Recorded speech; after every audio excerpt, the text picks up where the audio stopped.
Welcome back. You're watching Business Morning on Channels Television. Of course, it's the midweek edition of the program, and it's the edition of the program just before the holidays. And so today's zone is quite interesting because we're going to be talking about personal finance management, especially in the face of various global and domestic situations, which has caused the monetary and the fiscal authorities to issue out measures to ensure that the economy is protected. But that's the economy as a whole on the larger scale. How about personal finances? How about your spending, your budgeting, insurance, and the likes of it? But I'll be having a conversation with the Managing Director of Cowry Assets Management Ltd, Mr. Johnson Chukwu.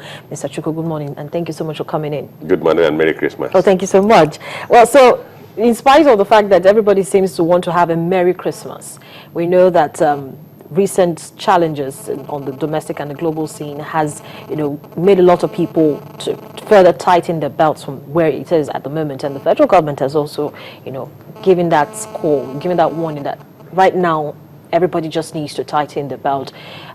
What is expected to come in the days ahead? But does it actually seem as if Nigerians are tightening their belt? Well, unfortunately, this is a Christmas period. At the time when Nigerians seem to losing their belt, I was looking at one cartoon that showed somebody on the picture of somebody on 24th of December, very slim, and 31st of December, very robust. So it's a period when Nigerians, not just Nigerians, everywhere in the world, people tend to loosen up and spend a lot of money, and that's where the challenge is. A lot of times, people do not keep a budget of what they want to spend, and they spend as it comes. So you find out that, look, most times people overshoot their savings for that period and end up dipping their hands into resources that they would have used to meet their financial needs in January. And the financial needs in January are quite enormous. People pay school fees, a lot of people pay house rent, several things paid by the end of the year. But people tend to forget that the period of excitement is just for 2 weeks. After that, your financial responsibility must still have to be met. And that's actually the challenge, where the challenge is. And one of the things I have always preached is that people should have budgets. That's the starting point in financial planning. You must have a budget for everything you want to do. You must set aside some part of your resources for reinvestment. And it is that a portion of the resource that you set aside for reinvestment. If you even look at the basic things, what is motive for holding money? You have the precautionary motive, you have transactional motive. So you have several motives for holding money. It also applies to when you earn income and how you spend that income. And the portion you set aside is what cushions the periods of difficulties, like we are talking of economic meltdown or economic crisis. We are gradually moving into economic crisis. If you look at the macro level, we are talking of Nigeria not having saved enough. And if you cast your mind back at how Nigeria survived the 2008-2009 economic crisis, well, because we had a lot of buffer, and that's the form of savings. That also applies to individuals. You and I should, as a matter of policy, cultivate the habit and the discipline of setting aside some element, some portion of our income for difficult periods like this. And no matter how excited you are, do not allow that excitement to make you begin to dip your hand into that savings. But sometimes there's always this argument about Nigerians have a weak money management habit, and actually highlighted that we don't have the habit of budgeting, or ensuring that what we actually said we're going to budget and spend is what we're going to spend. But could it be because of the situation on the realities on ground? For instance, what you see now at probably X, maybe let's say for 15 naira today, might not be the same amount you see for tomorrow. Tomorrow might be 25 naira, and so you want to buy even though you don't need to buy it. You will buy to keep for that day when it probably will be 25 naira. Well, that's the normal response of citizens in a period of inflation. But I don't think it's just Nigerians that have difficulties with managing money. I think globally, those who have strong, very good financial knowledge are very few. They form an insignificant portion of the world population. But the ideal thing is that people should acquire the basic knowledge of finances, and particularly the issue of their personal finance. If you talk of the issue of inflation that makes people want to consume at present, so as to avoid the erosion in value of the fund, the money they hold, then that's a different thing entirely.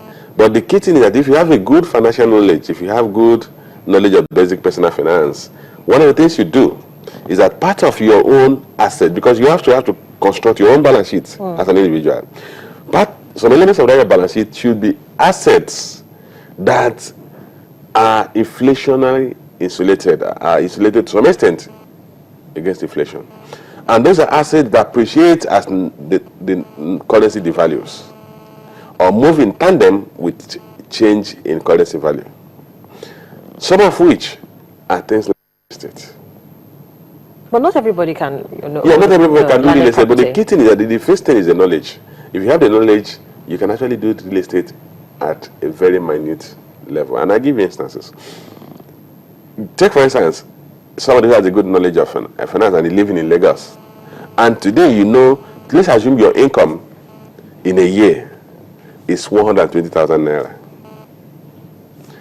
And you decide as a matter of policy that you're going to set aside 20 billion of that income. Some people will tell you that how can you set aside 20 billion of 120,000?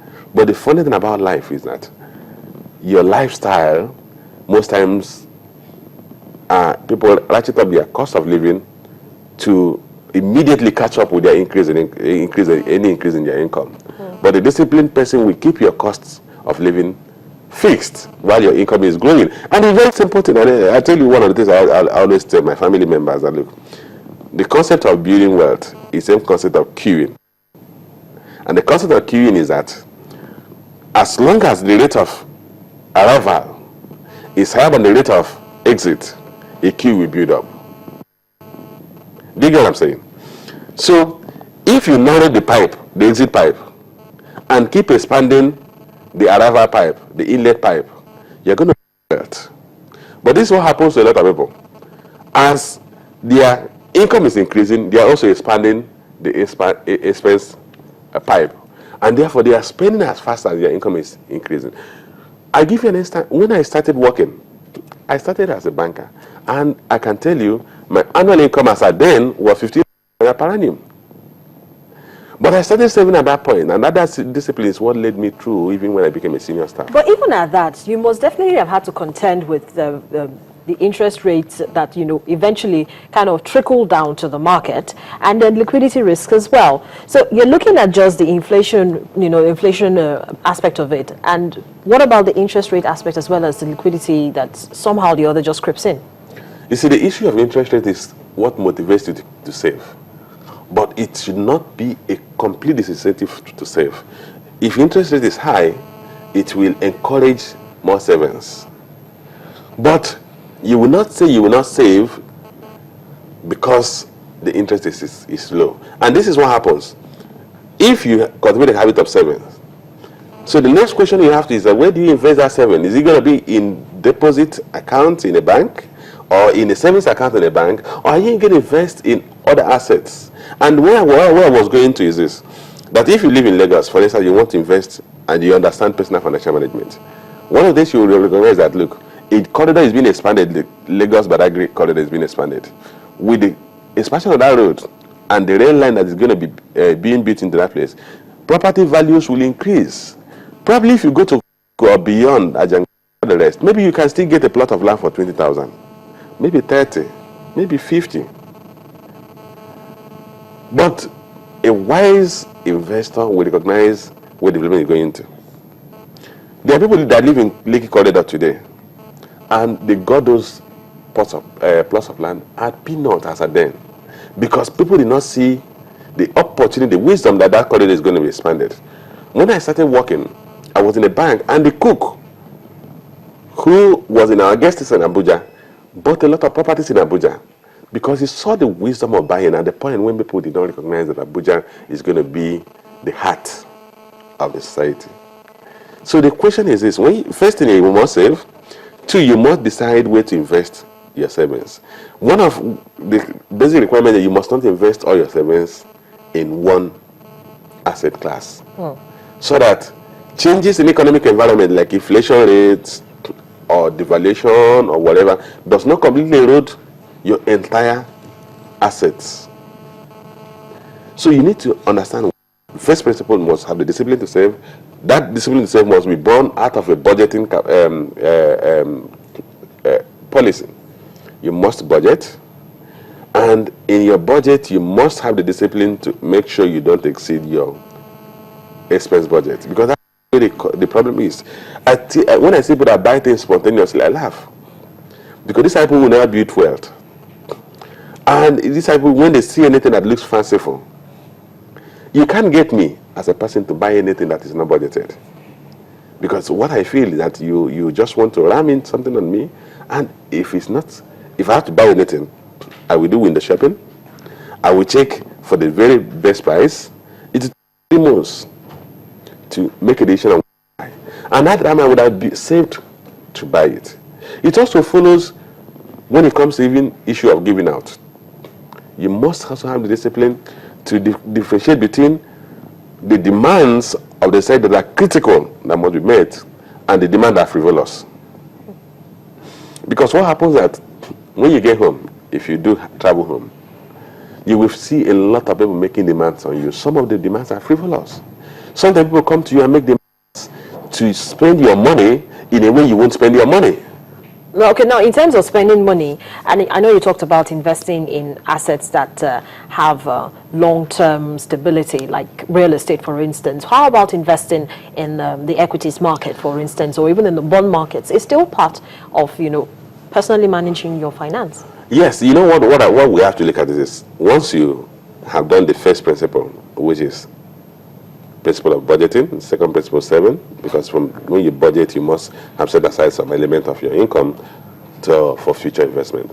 The third thing is you need to decide on what to invest, and that investment will depend on what age you are, what your income is, how much you are able to save on a regular basis, and what kind of risk appetite you have.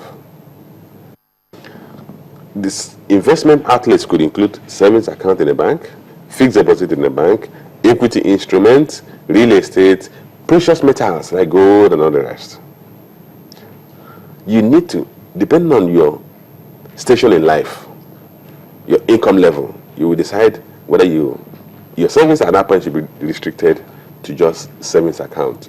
Probably if you are starting life afresh, you need to begin to save by keeping your money in savings account. I mean, reasonably low interest rate, but it sets aside something. And I can tell you, unless something happens, your entire savings cannot be automatically eroded by inflation.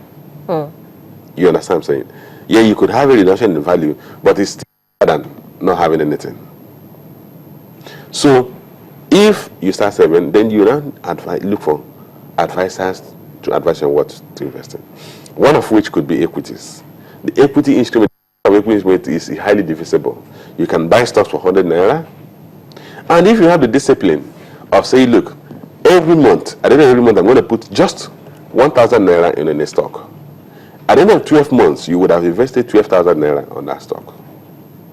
And because you're a long-time investor, you do not necessarily have to bother yourself with the fluctuation in that stock price.